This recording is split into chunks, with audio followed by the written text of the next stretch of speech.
Welcome to the 30 West IP Webcast.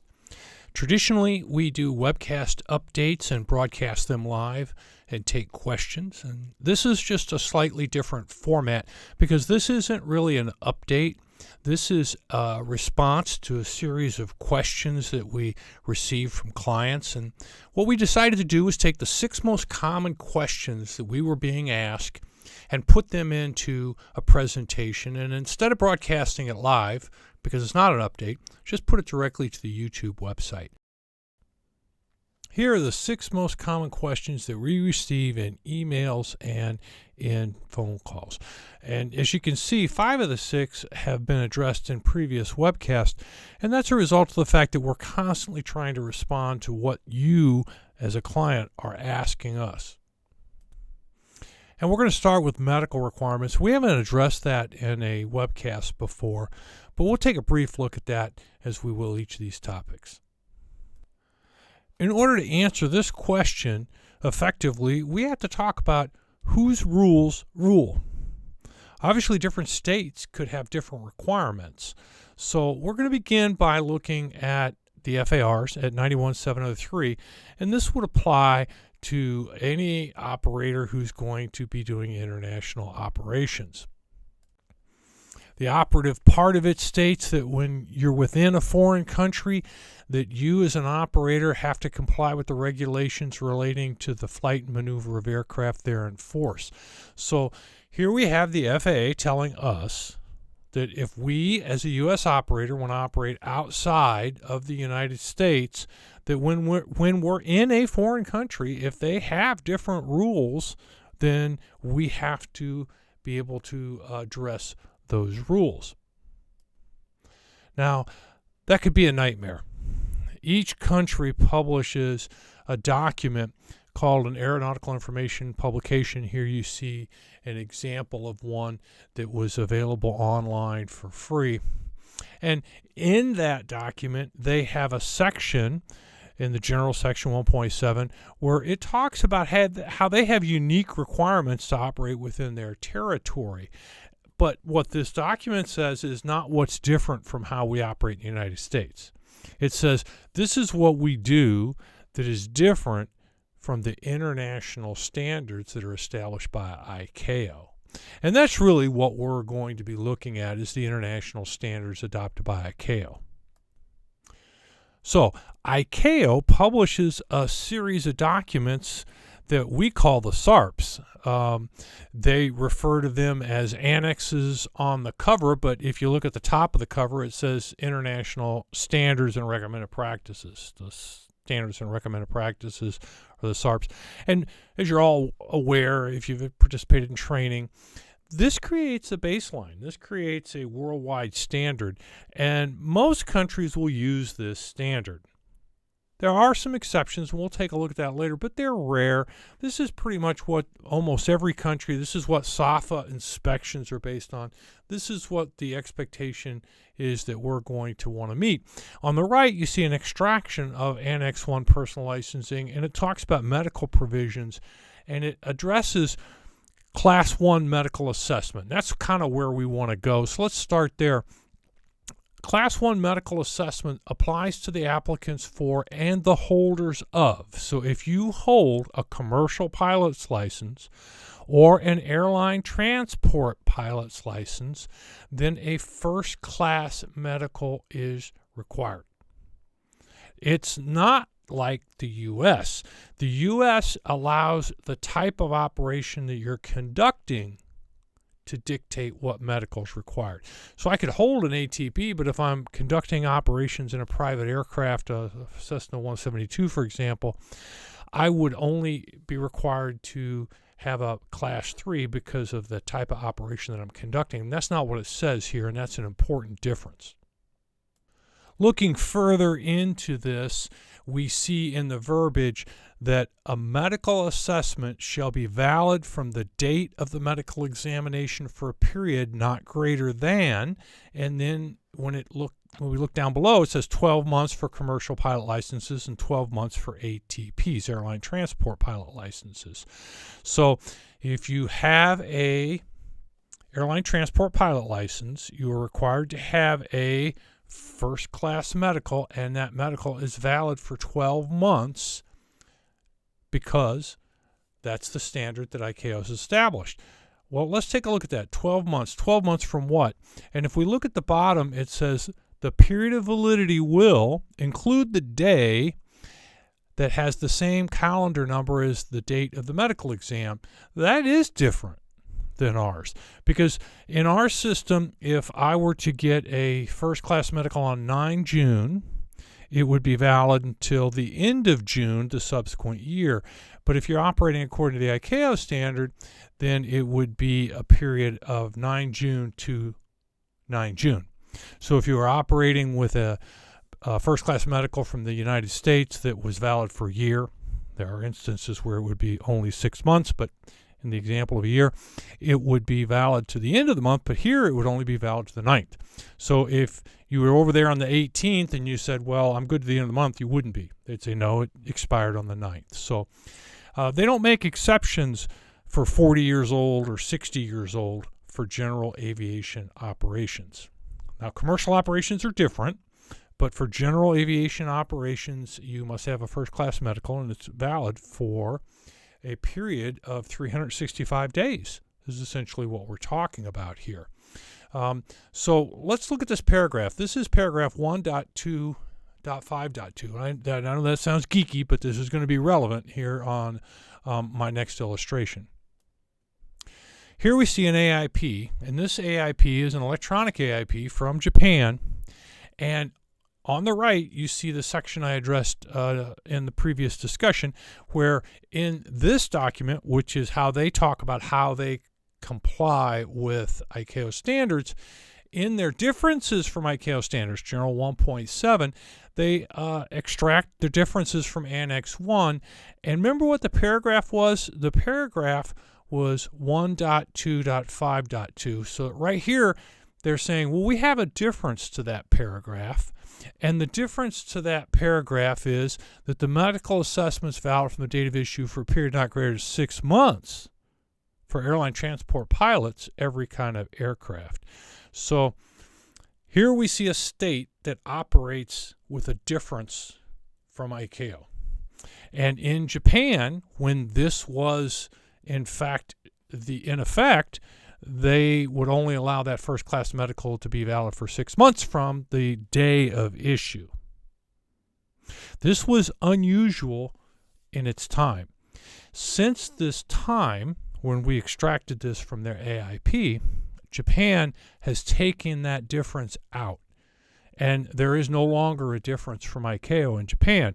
So if you're a general aviation pilot and you're operating in general aviation aircraft, you would only have to have a medical once a year. So this statement shows a difference, but it was withdrawn, and they now comply with ICAO. And as I mentioned just a moment ago, all the SAFA inspections are based on ICAO standards, so Annex 1 standards would apply.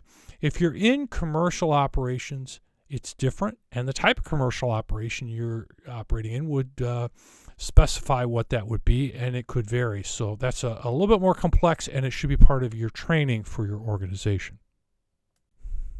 I know we'll have questions about medicals, but the next topic, as we keep moving along, is LOA requirements. And in June of 2022, we did a webcast on when you're required to have an LOA. And this is a very simple, truncated address of that. So it will be a brief answer. And if you would like more information, we dedicated 45 minutes to discussing it in more depth. Here we see the FAA Advisory Circular 9170 Bravo. This talks about oceanic and remote airspace, and the topic that we want to extract from this to help us understand the requirement for LOAs is the definition of what a special area of operations is. And that's an area that has unique characteristics and unique requirements. It will require special equipment, special procedures, and special techniques. You would understand that a North Atlantic operation, that would be a special area of operation. Pacific operation would be a special area of operation. And as you're familiar with those airspaces, you'll be familiar with the fact that they have some requirements. At certain flight levels, they require RVSM, and at certain flight levels, they require data link. In the Pacific, it's only on certain airways, and it's in a large block of the North Atlantic. So those are special areas of operations with special requirements. Additionally, in the text, they identify that in some special areas of operations, the ATC system supports an increased airspace capacity by reducing required separation between aircraft. That's how you get reduced separation. You bring airplanes closer together, and then it allows you, when they're closer together, to put more airplanes into that airspace. And of course, when something like that occurs, you're going to see additional requirements. That the very nature of reducing separation is defined in RVSM, reduced vertical separation minimums. That's the first of those types that we saw before. But we also have performance-based communication surveillance separation and advanced surveillance, as we see in ASEPs. And each of these allows them to bring closer together the various aircraft out there and increase the efficiency of the airspace. But they also create more rules, and they also create more equipage requirements, and there has to be documentation associated with that. Documentation to indicate that the airplane's equipped and the crew's trained and that you're able to do that safely.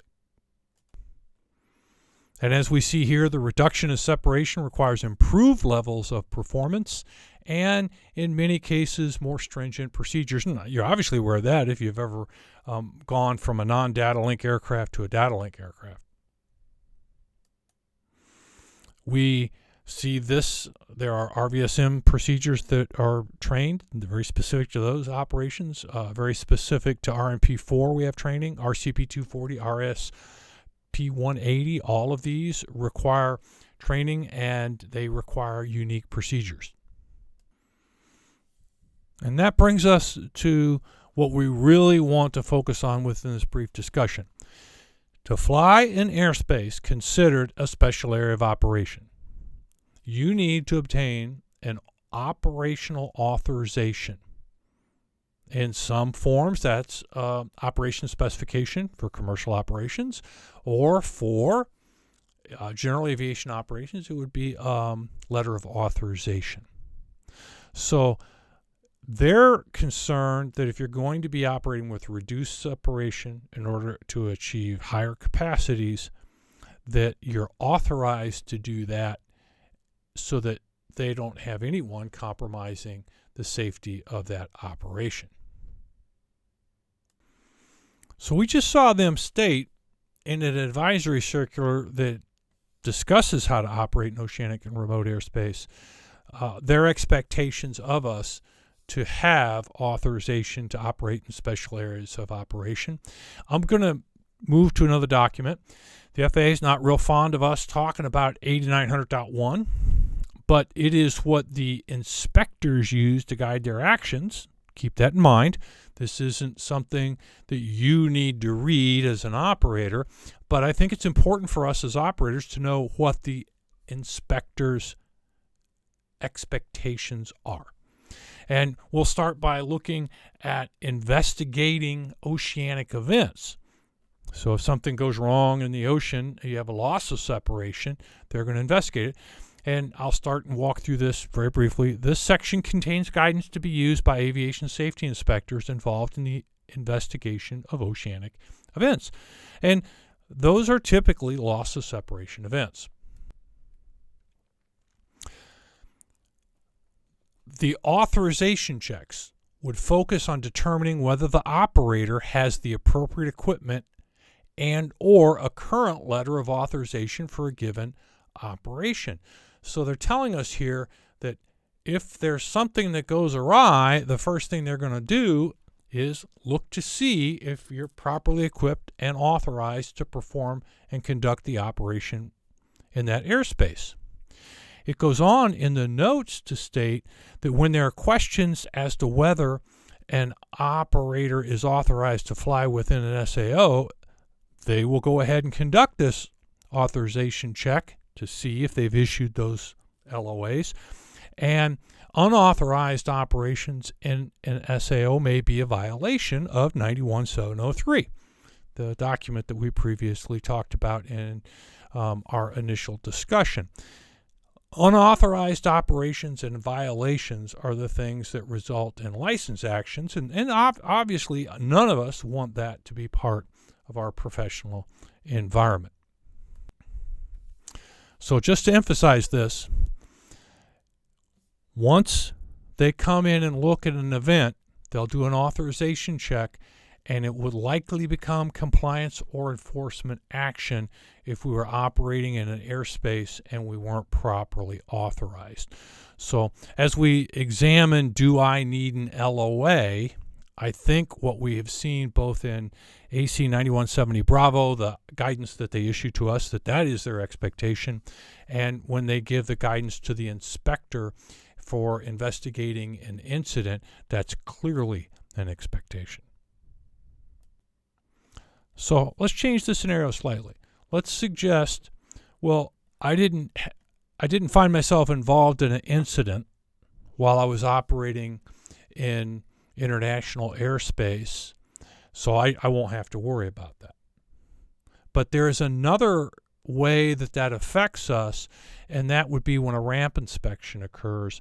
During the course of a ramp inspection, they could ask you, not that they will, but they might ask you to demonstrate that you have authorizations for the type of operations that you've conducted. One of the most common types of ramp inspections is a SAFA ramp inspection, a safety assessment of foreign aircraft. This is done by a group of countries, primarily the Europeans, but also the Canadians and the Australians, and I'll show you a map where the various countries are that do this. And this could also be done in any country, but this is an example. This is the most common example. The FAA published an info document because there was a lot of confusion about this. And the info document's very well written, so it kind of ties together what we're talking about here. And what they suggest is that we as a U.S. operator have responsibilities when we are inspected on a ramp inspection. And they say here that the ramp inspection program formerly referred to as SAFA. Well, it's still considered and referred to as SAFA. There just now are two programs. There's a SACA program, which doesn't affect us, and they're both under the ramp inspection umbrella. So we're going to look at what our responsibilities are in a little bit more detail. EU ramp inspection program participating member states, and that goes well beyond the EU now. There are a multitude, follow a common procedure using a checklist covering the array of inspection items based on ICAO standards. Really, the last four words there are the most important part. They're not inspecting you to the French standards. They're not inspecting you to the German standards. They're not inspecting you to the EU standards. They're using Annex 1, Annex 2, Annex 6, Annex 19, those SARPs that we talked about as the basis for their inspection. So, and this is a huge benefit to you because that allows you to have a single set of guidelines for a multitude of states, not have to look at the AIP for these various countries. And those are the international standards that we talk about so often in training. Now, in gold, you see the countries that are the EU countries, and in that advisory circular, it talked about the EU countries participating. But as you can see, there are far more than just EU countries participating. In green, you see other countries, places like Singapore, places like Australia, United Arab Emirates, Morocco, places in the Caribbean, Tahiti, Canada, Greenland. And these places all employ SAFA checks, and they all use ICAO standards for those inspections. And during that inspection, as you'll see, they can ask you to demonstrate that you're authorized to conduct certain types of operation. And if you are not, they will obviously make a finding that you'll have to respond to, and they'll also forward it to the FAA, who will be very unhappy with you at that point. And now you're involved in a discussion with the FAA, and even though you didn't do something wrong, even though you didn't have a loss of separation to generate that, the effect is the same. You're operating without an authorization. Here you see an example of a ramp check. The form used for it varies by country, but down at the bottom, and you see the remarks, the findings were nil. So this crew did a brilliant job. They were properly prepared, and when they were asked questions, they knew the right answers. So we like to use this as an example. If I had a SOF inspection, it'd make me a little nervous. They'd go through, spend about 45 minutes, maybe a couple guys, a guy and a gal, and I would want to hope to see a nil.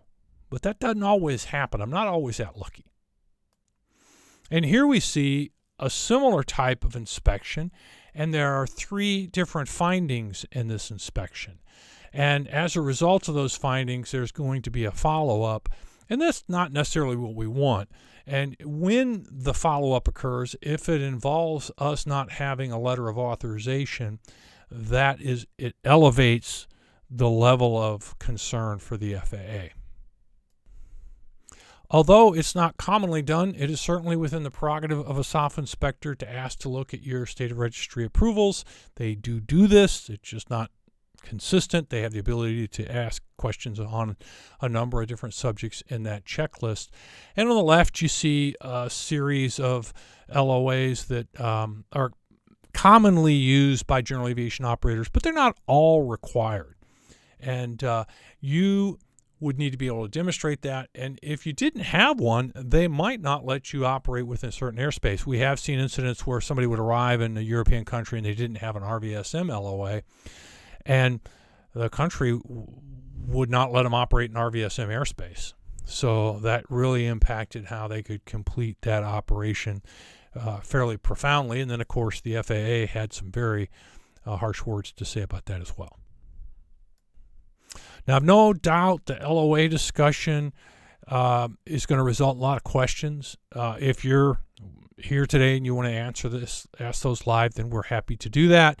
But we did devote about 45 minutes to this in more detail on a June 2022 webcast, which is available on our YouTube site. The next subject is fuel filing, and we get a lot of questions about this. And fuel filing outside the United States is, in fact, significantly different than how we file for fuel reserves in the domestic United States. And it's laid out pretty clearly, and we'll just take a look at that briefly. Now, in this instance, we're going to return to the ICAO standard because now we've seen that's really commonly used around the world.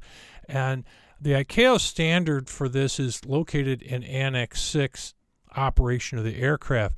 Annex 6, operation of the aircraft, has 3 parts. Part 1 is commercial. So if you are operating a commercial aircraft, this would be slightly different. Almost identical, but you'd need to get that out of Annex 6 Part 1. We're using Annex 6 Part 2, which is International General Aviation. And in Annex 6 Part 3, it has to do with rotorcraft, and we're not going to be able to address that. My hat's off to all you rotorcraft pilots. I was one for a tour in the Army and loved it. But this is about general aviation airplanes. And on the right, you're going to see where we've extracted the operative page and underlined that this is a pre-flight calculation of usable fuel required. And then it tells you what to include with that. So this is what your flight plan should reflect. That's how you do your pre-flight planning. You create a flight plan. And we're going to walk through it step by step. This is a flight plan header. Each flight plan will have something to give you a summary of the contents of the flight plan and some of the administrative information. This is from an AirInc Direct flight plan. Thank you, AirInc Direct, for allowing us to use that. We appreciate that. And it is in a Zero Lima format. This is one of the formats AirInc Direct has that is ICAO compliant. There are other formats as well. And then if you use an other flight planning service, they have many different formats, as you're well aware. But you would need to have one for your international trips that reflects the ICAO fuel standards, and they all have that. You just need to make sure that the one you're using has that. I'm going to use excerpts of the ICAO Annex 6 to go through this flight plan. So we see what we would operationally have in the cockpit, or something similar to the flight plan that we should have, and then the verbiage. And it starts out with defining trip fuel. And then trip fuel would be that required to enable us to fly from takeoff and to landing. That kind of makes sense, right? And then it goes on to the operating conditions, and it says that, we have to take into account meteorological reports or a combination of current forecast. And so if they had severe turbulence at the flight level we planned, that's not an effective flight level. We'd need to change that flight level. Something like that as an example. It'd have to be something that was relevant to us that we could reasonably expect to do. It also says any anticipated delays. So if we were anticipating any kind of delay, we would need to have that as part of the plan. And then finally, any configuration deviations. Here's an example. I come out to an aircraft, I'm about to depart an international trip, I'm missing a vortex generator. I go to the configuration deviation list in my operating manual, and it says that I can dispatch with that, but I planned my trip at Mach 8.5, and with the absence of a vortex generator, I'm restricted to no more than 0.82. Well, if my flight plan is 0.85 with all my fuel calculations of 0.85 and I am flying 0.82, then I land and I get a ramp check. They're going to say, well, you took off without adequate pre-flight planning based on the configuration deviation.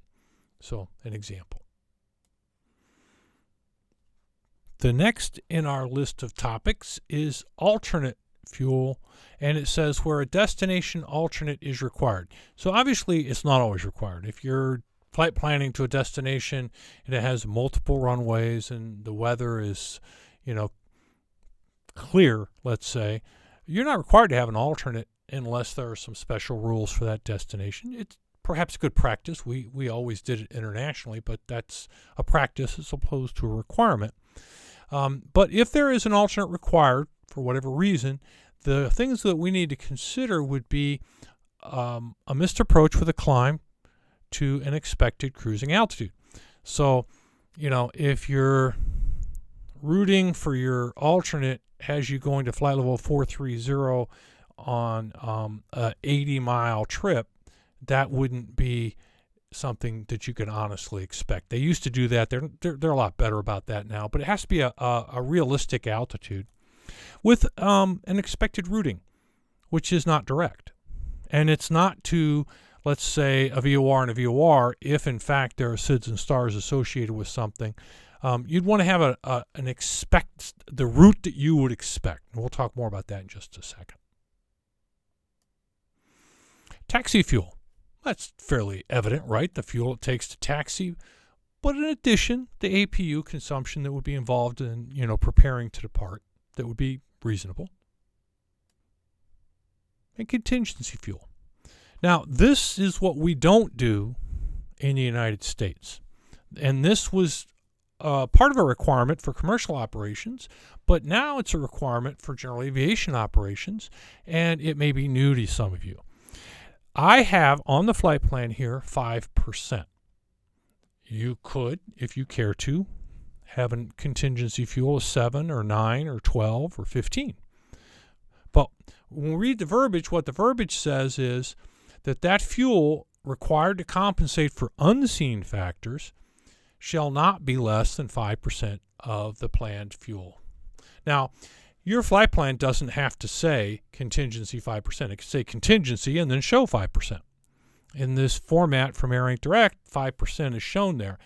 Now, another important fact to be aware of is that your format may allow this, but it's got to be incorporated. It may have to be incorporated into the execution as a modification to the default.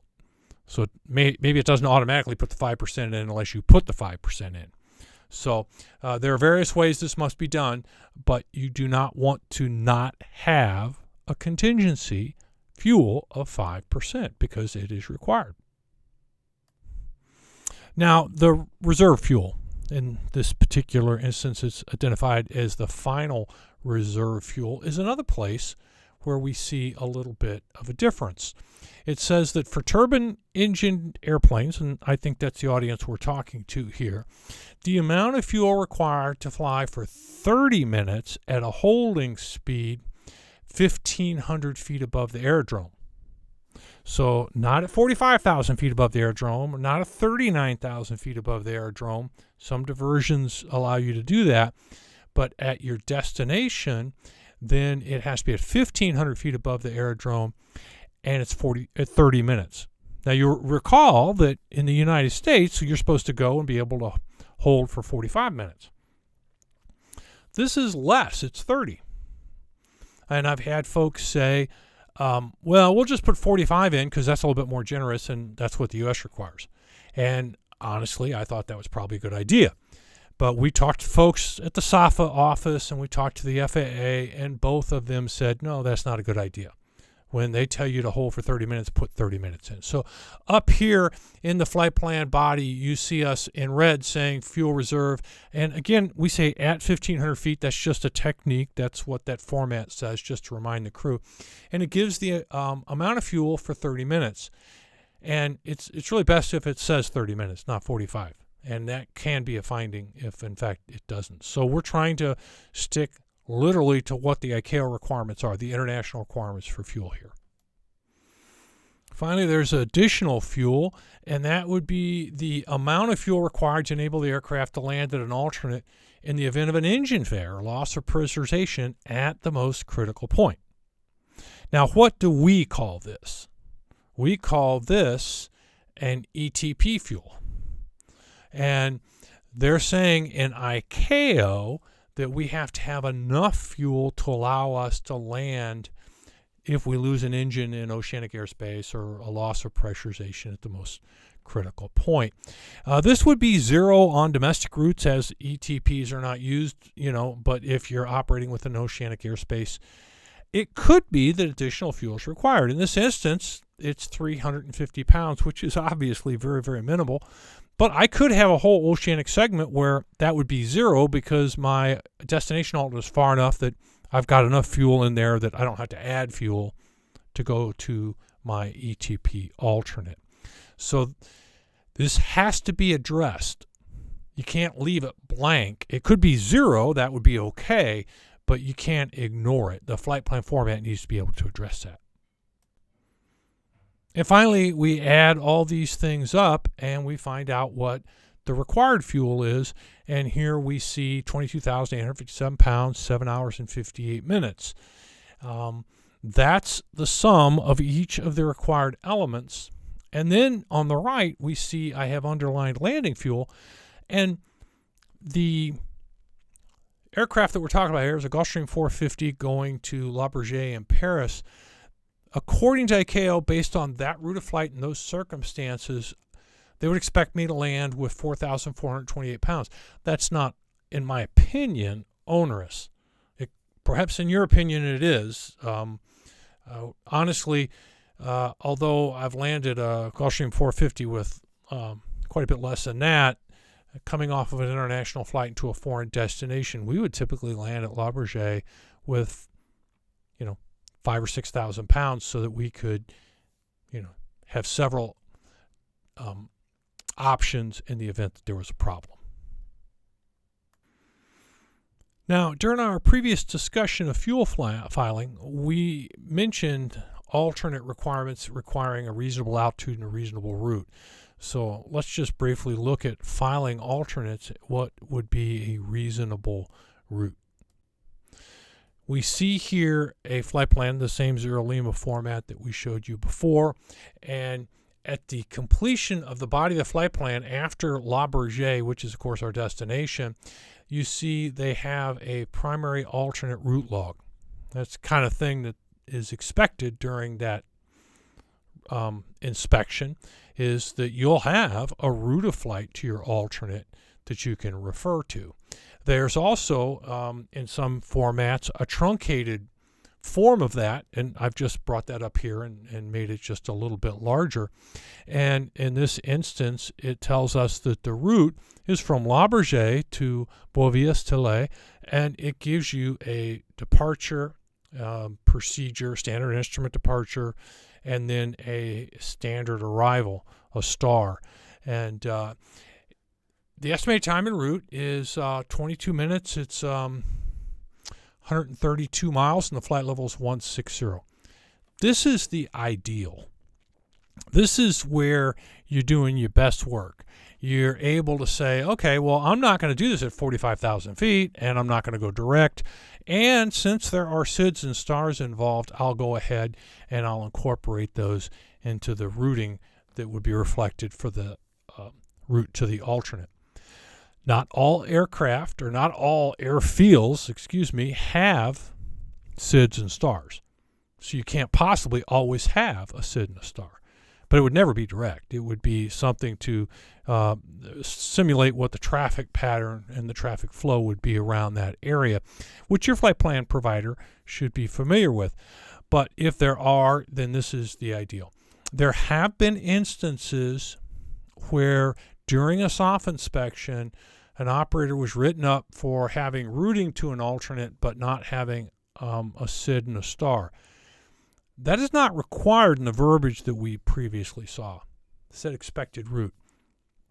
And we have seen the write-ups that have occurred as a result of that, the findings, if you will, during a SOF inspection, successfully defended by the operator. But I can't assure you that would always be the case. In the instance of a SOF inspection, when they decide to write something up, they have to identify what annex and what paragraph in the annex you failed to comply with. And what the crew was able to do in the instance where they didn't have a SID and a star for an alternate was they went back and they used that paragraph that I showed you out of Annex 6 Part 2, and they were able to have that finding dismissed. But in the sake of reasonableness and the sake of trying to avoid that discussion, if it's possible, that's a great practice. And at a minimal, you do in fact want to have a reasonable route. Our next topic, Oceanic SAT voice use, was discussed in a webcast back in June of 2021, and we had a couple of guest speakers who were experts at this. I am going to talk about it in a simple, short, brief discussion, but for additional questions, really the experts that presented it were the very best equipped to do so, so you might want to go back and look at that. To begin with, SATCOM voice is currently limited to non-routine use with rare exception for business aviation operators. And it can be performed either through a handset in the cockpit, or it can be performed through an ECDU page as you see here. Now this is an ECDU page out of a Honeywell aircraft. It has different presentations depending on the type of aircraft that it's in. I'm also going to show you how that would look on a Rockwell Collins. If you're using a Rockwell Collins ECDU, it might appear like this. This is out of one of their more common applications. They have apparently the most advanced application of this to date. They have the only business aviation aircraft who is approved for it, and we'll talk about that just a little bit later. The guidance that directs us to the application of this is the FAA Advisory Circular 20-150 Bravo. And this AC provides guidance on the approval of satellite voice using air traffic service, and it would be eventually intending to possibly replace HF for oceanic operations. Now, we're nowhere near that right now, and what we're seeing is you still have to have HF. You primarily use HF, but that it has that, perhaps has that potential. One of the things that the document states in the very beginning in this type of communication is that the SATCOM must have a means to record all flight crew SAT voice communications in a crash survivable memory. And it's not obvious how that might be accomplished, and the first point we want to make with this is if you're using a handset, we know of no application where a handset is capable of that. But when you see the Honeywell application over here, like we saw on the left, we showed that earlier. On the right, we see the COM box. If you take a look at the COM box, I've just drawn an orange line around a button on the row at the top, and that's a SATVOICE button. And when you use the COM box to talk through either a microphone or a headset, everything in the COM box is recorded on the cockpit voice recorder. So this is new. When we began flying this in the early applications, for me it was a Gulfstream 450, we were on a test flight accepting the airplane, and they wanted us to check the SATVOICE. We did it with the handset, and then they said, we'll check it through the COM box, and we didn't know how to do that. And in that instance, we had to, become familiar with it. And in that airplane, you did it through the MCDU, and you went to the COM box and selected SAT, and you did it with the handset. And I was curious as to why we had two different systems. Well, this system is the preferred system for ATC because since it is recorded, it allows accountability and the ability to reconstruct conversations. So that's one of the very first fundamental things. So if you're not going through a COM box and you're not actually able to have this recorded, then you wouldn't have an airplane that has a future for this without modification. And to be fair, we're going to return to the ECDU out of a Rockwell Collins system. And again, you see the application on the left as I showed you earlier, the ECDU page, which we'll talk a little bit more about, and the verbiage out of the advisory circular. On the right's the COM box, and that COM box has that SAT button as well. So it follows that same logic. There's a lot of information in the advisory circular about different types of requirements, and we're not going to go into all of them here, but we do want to talk about a few of them. One of the statements here in the document is if SATCOM voice resources are shared on the aircraft, the SATCOM voice equipment must provide the flight crew the means to preempt the resources at any time. The idea behind this is if I were to pick the handset up and there were 3 or 4, let's say there's 4 outgoing lines in the aircraft itself, and all 4 were in use, I wouldn't be able to make a call. And if all 4 were in use by the passengers, nobody could call me in. If Gander or San Francisco AirRank needed to get a hold of me or Oakland needed to get a hold of me, they wouldn't be able to call in because all those lines would be in the process of being used by the passengers.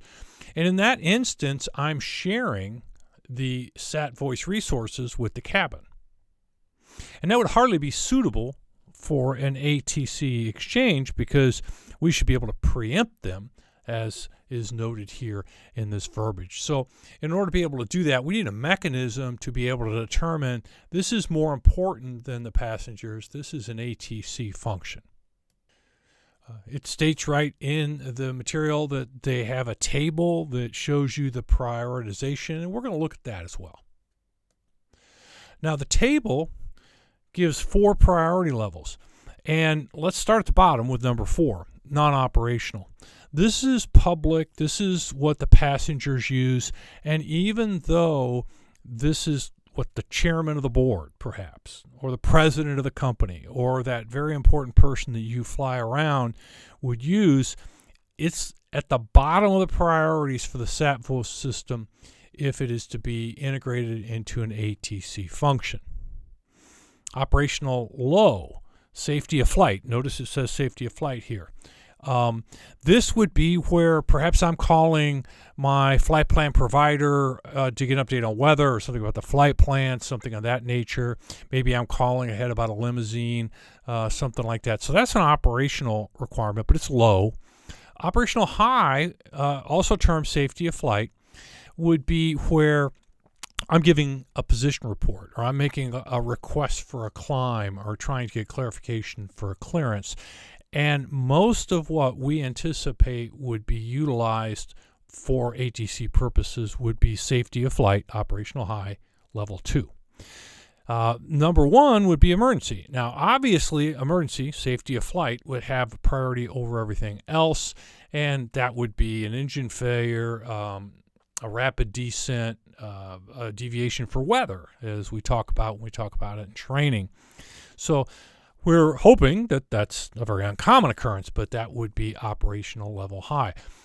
Depending upon the application, some of the interfaces show priority level 1, 2, 3, 4. The Gulfstream 450, 550, for example.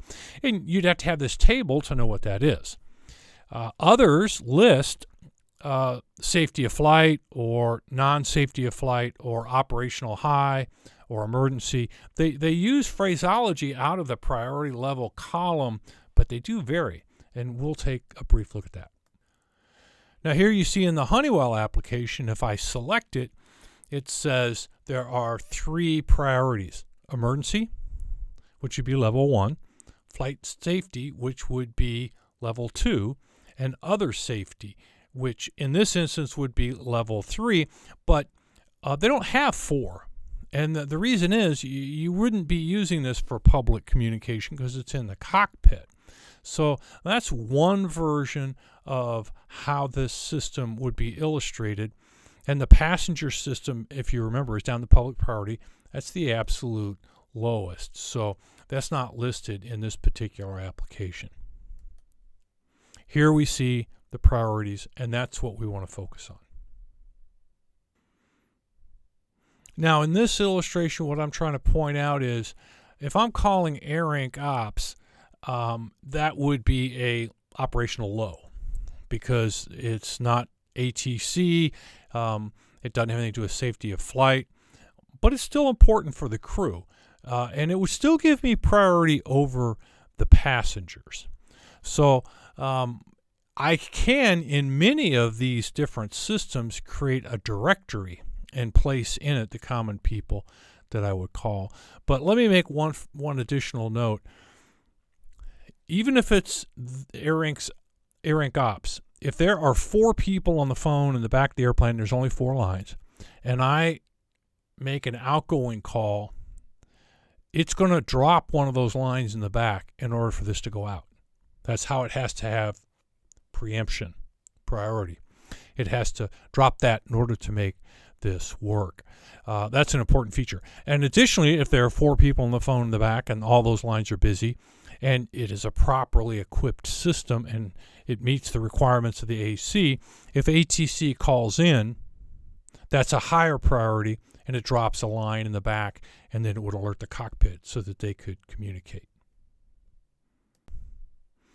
The next level is level 2, safety of flight. Here you see it says flight safety. It's not exactly the same verbiage again, but this would be requesting a climb, providing clarification, getting a new clearance, maybe doing a position report, something of that nature. And this is where almost all of our communications would occur.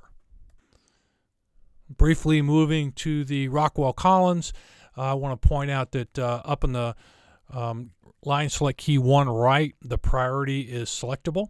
And in this illustration, it says high. Now, the reason I'm showing you the contrast here is obviously this performs the same function. It's a level 2, but the verbiage is different. And if you go to yet other airplanes, this could be indicating as a priority level 2. So it'd be up to you to understand how this applies to your aircraft and how it might be illustrated. Now, what we've seen is that they've added verbiage to many of the airplane flight manuals, and that verbiage clarifies the relationship for this. This has gone on for the last 3 years. And on the top left-hand side, you see a Gulfstream G650ER. And in the airplane limitations section, it says satellite communication systems, and I've underlined this, do not meet the requirements of AC 20-150 Bravo and therefore are not approved as SATVOICE supporting ATC services. So you can't file it and expect to use it. You could include the phone number in the remarks section, and you could use it as a backup in the event that you lose comm. But that's different than being approved and using it as a primary means. So You're seeing this evolve. Airplanes are changing, so you could see a change in the airplane flight manual, probably based on a service bulletin or an ASC. Now, in the lower right-hand corner, you see the Global 7500. This is a system that uses the Rockwell-Collins ECDUs that I showed you just a moment ago. And if you look at the approval status when it talks about this, it says that it has been demonstrated to comply with the requirements in AC 20-150 Bravo. It goes on to say that that doesn't constitute operational approval, but currently you're not required to have an LOA to use it. So if you have been trained on it and you're properly equipped, then you could theoretically file. That was the gist of the webcast that we had with the experts who were able to explain that just a little bit better when we did this last year. The FAA has gone as far as to provide a sample transcript of how you would check in and validate if your system were approved and you were able to do this. So in this instance, it's a Honeywell. Honeywell's not approved, but if you were in an airplane that was approved and you were equipped and you were trained, this is how the verbiage would go, and it would look a whole lot like a cell call check. You'd call the particular radio operator for the area, in this case New York radio, it could be San Francisco radio, and you would give them the appropriate information, tell them how you're equipped, and then they would answer that they're terminating the call and that they'll call you back. And when they call you back, you give them a comm check and say, you're good day, and that way you're monitoring just like you would be on cell call. You've confirmed the ability to communicate. And as of yet, the only airplane that we know of that has this capability is the Global 7500, and we're not sure how the relationship with filing it and using it in the airspace has evolved, but it wasn't there last time we talked. Here we show the filing strip, and I've circled item 10A for the Gulfstream 650, and if we were compliant in the 650, which I just showed you we're not, but if we were, then you could, if you were trained, equipped, and approved, be able to put in M1. And M1 would indicate that you're capable of that, and that's based on a certain technology, and I believe that technology is SAT. It would be, I believe, M3 if it were Iridium. And that would tell them in the filing strip that, hey, this guy has the proper approved equipment. It is a little bit confusing because we see M1 or the M code used in a slightly different application for navigation down in the remarks section, item 18, which I'll show you in just a minute. Before we do that, I want to take this. This is the decoding strip for ICAO flight plans. It's provided by the FAA. And if you looked at the column on the left, I've just circled in purple the ATC SATVOICE, and it's M1 would indicate Inmarsat capability, and M3 would indicate Iridium, like I mentioned. M2 is MSAT, and that is not currently utilized in business aircraft. So those codes indicate that you're properly equipped and you have an authorized system. On the opposite side of that FAA ICAO Flight Plan Quick Guide, when it talks about navigation systems, circling again in the column on the left in purple, it gives you a series of codes, and M1 is RNP2 Continental and M2 is RNP2 Oceanic and Remote. Now those codes would go down in the nav section. I'll show you those in the following slide, and it's the same code in a different location, meaning something different. So that can be confusing, but we did want to point out that you do need to be aware of how to file for these things and where a good resource is for decoding. And this decoder right here is available in ForeFlight, and it provides an excellent tool for that. And here we are at the same flight plan we had earlier, only what we did was we went down to item 18, and in the remarks section of item 18, we put M1, and that M1 indicates that that airplane is capable of RMP2 domestic. I don't know that there's anybody here that can do that, and I don't know that there's anybody here that's authorized for that. That would require an LOA. But it just shows you how the codes can be similar. We very nearly did this webcast, the entire webcast, on flight plan codes, because flight plan codes are so often done incorrectly by business aviation operators. There are people who do it perfectly, but the FAA continually tells us this is an area that needs more training, and we'd be very curious to find out if you have interest in that, because we would love to do a webcast on that, but we're not sure of how much of an interest there is. And the last topic is oceanic plotting expectations, and we again did a webcast on this 2 years ago, and this hasn't changed. It might change, but we do get a lot of questions on it, so we're going to take a look at that. Again, returning to the FAA Advisory Circular 90-170 Bravo. This is a very important circular. It talks about oceanic remote operations. We talk about it a lot in training. It provides us information on what the FAA's expectations are for how we're going to operate in oceanic and remote airspace. So this would guide us in providing insight when somebody asks a question in an email or a phone call. In Chapter 6, it talks about plotting and orientation charts, and it says your chart should include at a minimum. And it goes on to list the various elements, the current route, waypoint symbology, graphic depictions of equal time points, alternate airports for those equal time points, and the proximity of any adjacent tracks that might be in effect at the time. Now, the advisory circular cannot tell you that you will do this, you shall do this, you must do this. By the very nature of the advisory circular, it's creating expectations for how your approved international operations manual would be constructed. Now, their intent is, okay, this is how you should do it, and then if you submit it and you don't have any intent of plotting, they would not approve that manual. Now, for Part 91, we don't go through the same process as the ops spec people, and I've had clients tell me, well, that's the FAA's advice and I don't have to take it. I ask an FAA oceanic specialist who approves these type of LOAs, and he says, well, the client is correct, but if he doesn't take my advice, he better be perfect, because if there's a problem, remember we talked about a loss of separation and investigation. If he has that type of event and he has a problem, then there'll be, very, very difficult conversations and actions taken. So I don't want to be in that camp. I don't think you want to be in that camp. And what we do is when we train to the expectations of the FAA. So here they're discussing what their expectations are.